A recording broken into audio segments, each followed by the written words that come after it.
Selamat pagi semuanya. Kembali lagi bersama saya di sini Albertus. Saya akan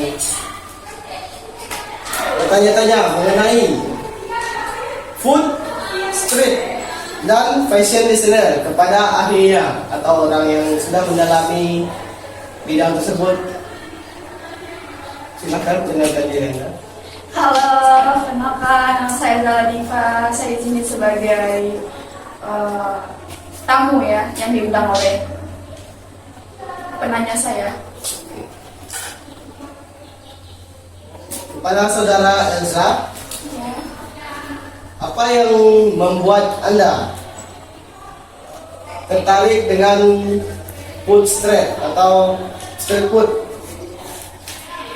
Kita tahu sendiri kan sekarang tuh berbagai macam makanan maupun minuman ya. Iya. Sama tahu sendiri kan sekarang tuh ada banyak sedia makanan kayak laptop gitu kan. Iya. Nah, terus di sini ini saya sukanya karena ada berbagai macam makanan kan yang kita ketahui gitu kan, dari yang berkuah ataupun kayak di Korea gitu kan, yang kayak apa tuh, yang lagi tren-trennya yang kimchi atau apalah itu. Nah jadi saya kayak wah ini kalau misalnya saya jual gitu kan, terus atau saya perkenalkan sama masyarakat di sini kan, pasti mereka banyak tertarik atau gimana gitu, kepo kan, apalagi tentang makanan-makanan Korea atau makanan luar yang kita tahu sendiri sekarang K-pop kan, kayak orang-orang Korea tuh yang sangat tahu gitu kan, atau sangat memperkenalkan makanan dia sendiri gitu dari negaranya. Ya. Menurut saudara, peran makanan luar itu dengan peran makanan lokal itu gimana? Peran makanan lokal sama luar negeri kita tidak bisa membandingkan ya. Kalau misalnya kita sebagai orang lokal pasti kita akan membrandingkan selalu di atas kan. Soalnya kan kita sebagai warga negara yang lokal gitu harus tetap percaya diri dengan makanan kita yang selalu enak, atau tentang beragam makanan kita. Selalu membranding makanan kita tuh wah lebih enak gitu kan. Secara kalian tahu sendiri kan, kan dinobatkan somai kan, dinobatkan sebagai makanan yang terenak kan seluruhnya. Itu dia. Tadi sudah dijelaskan dari makanan Korea itu kan, Iya, dengan betul. makanan lokal. Ya. Apa makanan favorit saudara? Kalau makanan spesifik favorit saya sih seperti kayak bakso atau seblak gitu kan, yang kayak berkuah gitu, ataupun yang kalau nasi-nasian gitu seperti nasi bakar gitu, enak kali ya. Menurut saudara, perkembangan makanan kuliner Nusantara dengan makanan yang kayak saudara kenali dari Korea itu, Ya. perkembangannya sejauh ini seperti apa? Nah, kalau sekarang tuh kayak seiringnya berjalannya waktu kan, apalagi kita tahu sendiri kan, makanan Korea tuh lebih kayak gimana ya? Kita tahu sendiri kan makanannya, kita tahu dari drakor kan, yang mereka suka makan gitu. Nah jadi mungkin karena tren sekarang lebih ke K-pop ya, nah jadi anak-anak muda sekarang lebih tahu itu gitu kan, lebih makanan yang beragam dari negara Korea seperti itu. Ya, dari negara luar. Iya. Menurut saudara, gimana cara membedakan makanan restoran dengan makanan konvensional? Kita tidak bisa menjelaskan secara spesifik sih bagaimana makanan itu dari restoran ataupun dari street food kaki lima ya. Iya.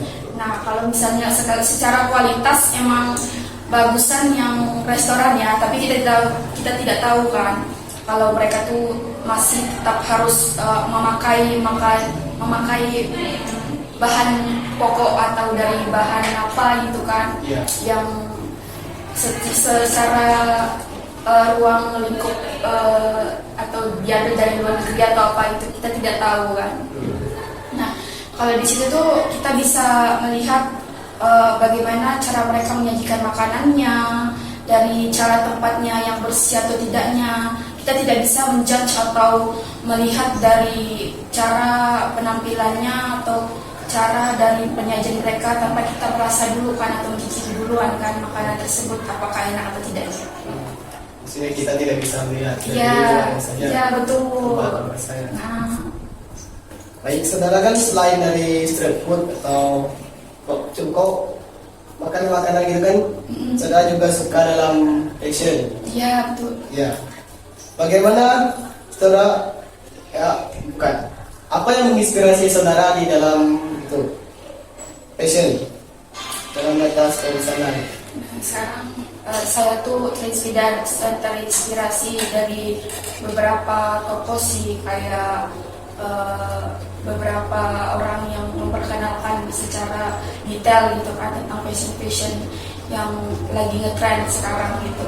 Saya melihatnya dari TikTok ataupun dari Pinterest gitu kan. Secara tidak langsung saya akan belajar dari situ kan. Wah ini kayak gini biasanya kan harus di-match dengan baju ini atau pakai kerudung yang ini gitu. Nah, gitu.